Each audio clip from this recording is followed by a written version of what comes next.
How does an Agile coach go about choosing the length of a sprint? Sorry for laughing. They don't. There you go. Nice and easy. It's not their job. The role of an Agile coach is to help the team come up with their process, to create an environment where they can excel, to help the organisation change so that development is easier, less friction in the approach. It is not to tell people what to do. So to start with, it's not your job to decide on the sprint length. It's the team's job. So what you need to do is start that discussion. Talk to them. Maybe you have an opinion. That's okay. Nothing wrong with that. Maybe you have experience. Definitely nothing wrong with that. But what you need to do is place that as an offer. Okay? And an offer is very, very different to maybe people's first thoughts. Because when you offer something, they can say yes, they'll accept the offer. That's nice. They can say no, they'll reject the offer. That's less nice, but it's a reasonable response. Or they may counter offer. They may say, I'm not interested in that, I'd rather this. So most teams start at around 2 weeks sprint length.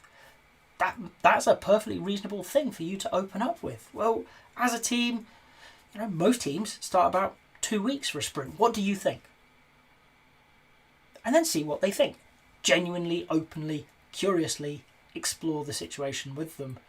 We've never done this before. Maybe they want a bit longer. Okay, well, why do you want longer? Well, can we not just take less work into a shorter period and see if we can do that?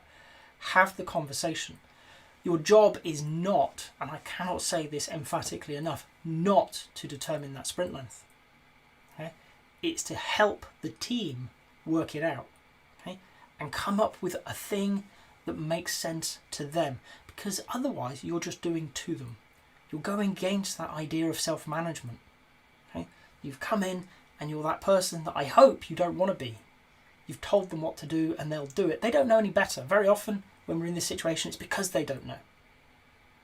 And some people, and I suspect I've said it in my past, just tell them something. And I've definitely changed my tune on that front.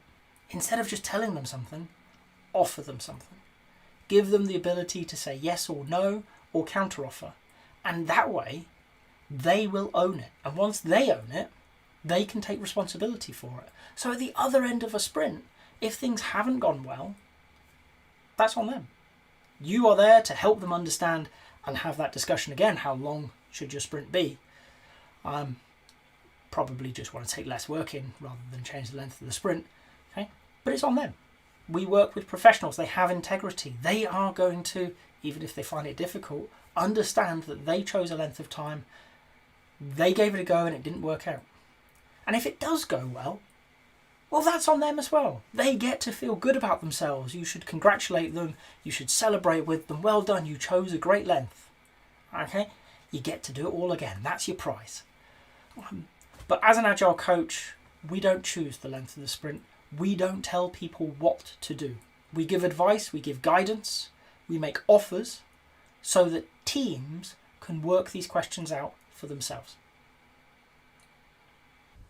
If you've got to this point in the video, I hope you've enjoyed it. If so, a like would be appreciated. If you want to hear more from me, more answers to questions that maybe you've got in the Agile world, please subscribe to the channel.